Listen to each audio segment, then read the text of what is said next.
نحمدہ ونصلی علی رسولہ الکریم اما بعد فاعوذ باللہ من الشیطان الرجیم بسم اللہ الرحمن الرحیم السلام علیکم ورحمۃ اللہ وبرکاتہ۔ امید ہے اب تمام سامعین خیریت سے ہوں گی۔ اللہ کریم ہم سب کو اچھے حالوں میں رکھے، خیریت سے رکھے اور خوب سے خوب علم دین حاصل کرنے کی توفیق اور اس کی محبت عطا فرمائے۔ آج انشاءاللہ عز و جل ہم نماز کے میں جو خصوصی نوافل ہوتے ہیں جیسے کہ چاشت ہے، اشراق ہے، اوابین ہے، تہجد ہے، تو ان تمام کے مسائل بھی جانیں گے اور ان کو پڑھنے کا وقت کیا ہوگا، طریقہ کیا ہوگا اور ان کے مسائل کیا ہوں گے، انشاءاللہ وہ سب جانیں گے۔ تو سب سے پہلے جو ہے ہم چاشت اور اشراق کی فضیلت جان لیتے ہیں۔ ہم سب سے پہلے چاشت اور اشراق کی مسائل جانیں گے اور اس سے پہلے اس کی فضیلت جان لیتے ہیں۔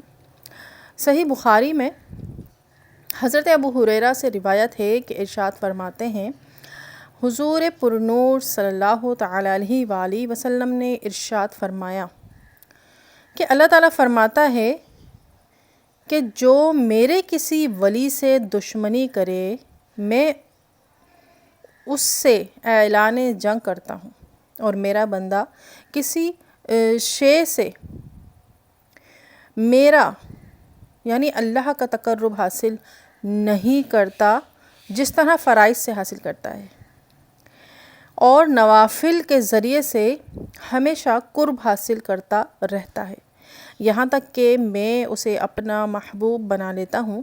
اگر وہ مجھ سے سوال کرے تو میں اسے دوں گا، پناہ طلب کرے تو پناہ دوں گا۔ یہ فرائض اور نوافل کی اس میں فضیلت واضح ہے کہ اللہ عز و جل کا جو قرب ہے، وہ قرب یعنی اس کے قریب ہونا، جس قدر ہم اب فرائض اور نوافل کے ذریعے اللہ عز و جل کے قریب ہوتے ہیں تو وہ اور کوئی ایسا کام نہیں ہے اور کوئی ایسی شے نہیں ہے کہ جو اللہ عز و جل کے اتنے قریب کرے کہ جتنی فرائض اور نوافل کرتے ہیں۔ اس کے بعد ایک اور حدیث مبارکہ ہے ترمذی شریف کی۔ حضرت انس سے روایت ہے کہ حضور پرنور صلی اللہ تعالیٰ علیہ وآلہ وسلم نے ارشاد فرمایا کہ جو فجر کی نماز پڑھ کر ذکر خدا عز و جل کرتا رہے یہاں تک کہ سورج طلوع ہو جائے، سورج طلوع ہو گیا، پھر اس نے 2 رکعت نوافل ادا کی تو اسے پورے حج اور عمرے کا ثواب حاصل ہوتا ہے۔ یعنی سورج طلوع ہونے کے بعد 20 منٹ بعد، جیسے کہ ہم نے مکروہ اوقات پڑھے تھے پچھلے لیکچرز میں، تو سورج طلوع ہونے کے 20 منٹ بعد 2 نوافل ادا کرنا حج اور عمرے کا ثواب ہمیں دلاتا ہے۔ سبحان اللہ۔ پہلی حدیث مبارکہ یہ نوافل سے تعلق رکھتی ہے، جبکہ دوسری میں خاص اشراق اور چاشت کا ذکر ہے۔ پہلی میں تو تمام نوافل ہیں مطلقاً ذکر کی گئی ہے، اور دوسری میں جو ہے وہ خاص جو ہے وہ چاشت اور اشراق کا ذکر کیا گیا ہے۔ وقت نماز اشراق و چاشت۔ اشراق کی جو نماز ہوتی ہے اس کا سورج طلوع ہونے سے 20 منٹ گزرنے کے بعد، جیسے کہ ابھی ذکر کیا، اشراق کا وقت آپ کو بتایا جا رہا ہے، سورج طلوع ہونے سے 20 منٹ گزرنے کے بعد جو ہے وہ اس کا وقت شروع ہوتا ہے اور زوال کے وقت تک رہتا ہے، جسے زوال کا وقت ضحوہ کبریٰ بھی کہتے ہیں اور نصف النہار بھی کہتے ہیں۔ پہلے اشراق پھر چاشت پڑھیں گے، یعنی کہ جب سورج طلوع ہو جائے گا 20 منٹ گزر جائیں گے، پھر اشراق کی نیت باندھیں گے، نیت ادا کر لیں گے اشراق کی۔ اس کے بعد چاشت کی نفل جو پڑھتے ہیں اس کا بھی وقت ہم جان لیتے ہیں انشاءاللہ، اور کم از کم ان کی رکعتیں ہوتی ہیں کم از کم 2 اور زیادہ سے زیادہ 12 رکعت، ٹھیک ہے، یہ ثابت ہیں روایات سے۔ پھر روایت میں جتنی عبادت کی کثرت ہوگی اتنی ہی اس کا اتنا ہی ثواب ملے گا۔ آپ جتنی آسانی ہو اتنی پڑھ لیں، 4 پڑھ لیں، 2 پڑھ لیں، 6 پڑھ لیں، 8 پڑھ لیں، زیادہ سے زیادہ 12 رکعت ہیں۔ سورج مدھم ہو تو جیسے سورج نکلا ہی ہوتا ہے تو اس ٹائم دھوپ اتنی تیز نہیں ہوتی، سورج مدھم ہوتا ہے، یہ اشراق کا افضل وقت ہے، اس وقت آپ اشراق کو ادا کر لیں۔ اور جب سورج مکمل طلوع ہو جائے اور آنکھیں اس پر نہ ٹھہریں، آپ اس کی طرف نظر کریں تو اس پر آنکھیں نہ ٹھہریں، اس کی جو تاب ہے وہ برداشت نہ کر پائیں، تو یہ چاشت کا افضل وقت ہوتا ہے۔ تو ہم نے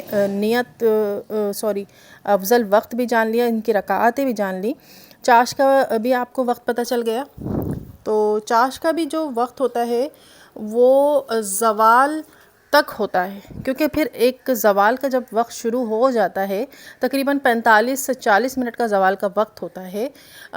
جیسے اگر 11:30 بجے زوال کا وقت شروع ہوا ہے تو پھر وہ 11:30 سے 12:10 تک یا 12:15 بجے تک رہتا ہے۔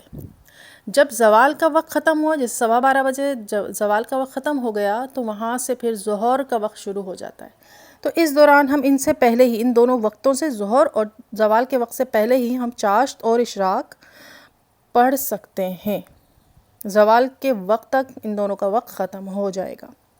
اس میں نیت کیا کرنی ہوگی؟ تو نیت کے جو الفاظ ہیں وہ یہ ہیں کہ نیت کرتی ہوں میں 2 رکعت یا 4 رکعت یا جتنی آپ پڑھیں اتنی کہیں، نفل نماز چاشت کے، ٹھیک ہے، 2 رکعت نماز نفل نماز چاشت کے۔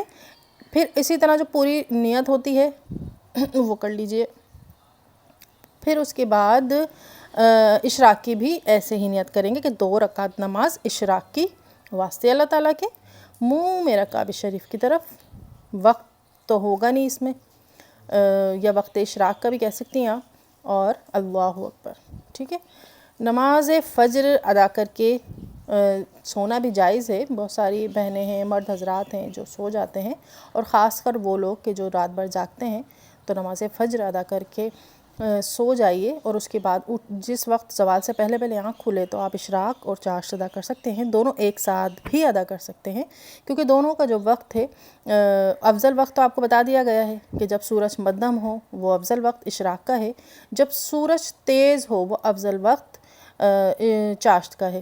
لیکن آپ دونوں ایک ساتھ بھی ادا کر سکتی ہیں، 10 بجے 9 بجے آنکھ کھلتی ہے تو آپ اس ٹائم پہ 2 رکعت یا 4 جتنے بھی آپ پڑھ سکیں ان کی ایک کے بعد ایک ادا کر سکتی ہیں۔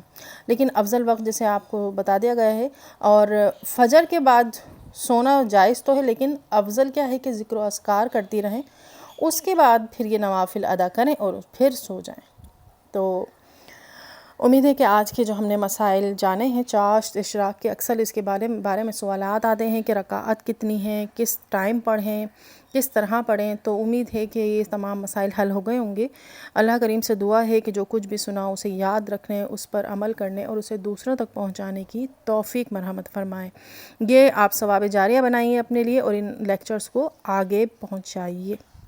دعاؤں میں یاد رکھیے گا۔ السلام علیکم ورحمۃ اللہ۔